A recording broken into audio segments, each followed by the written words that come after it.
अब पाकिस्तान और भारत जो है वो कल एक और मैदान में भी आमने सामने आने जा रहा है, और वो खेल का मैदान ही है, लेकिन वो क्रिकेट का मैदान नहीं है।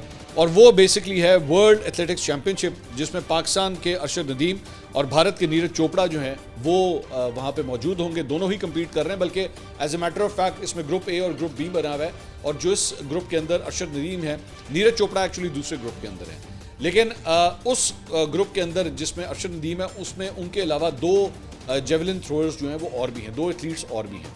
तो उनके साथ भी ये पहले एक क्वालिफाइंग राउंड होगा। क्वालिफाइंग राउंड के अंदर जो है वो गालबन 83 मीटर्स की जो है वो एक 83 या 85 मुझे एग्जैक्ट याद नहीं है इस वक्त, वो एक क्वालिफिकेशन रखी गई है कि अगर आपने उसको कम से कम क्लियर ज़रूर करना है, और उसके बाद टॉप के जो चंद खिलाड़ी होंगे वो फाइनल राउंड के लिए जो है वो क्वालिफाई करेंगे। तो वहाँ पे भी जो है वो बड़ा कांटे का मुकाबला होने जा रहा है। लास्ट टाइम, और जाहिर बात है, जो सबसे बड़ा मेडल था वो अरशद नदीम ने जीता था। नीरज चोपड़ा भी जो है वो कोई कम नहीं है, बड़े अच्छे एथलीट हैं। लेकिन वहाँ पे भी पाकिस्तान और भारत जो है वो आमने सामने होने जा रहे हैं। दुआ कीजिए कि अरशद जो है वो इंशाल्लाह वहाँ से ज़रूर कामयाब लौटें।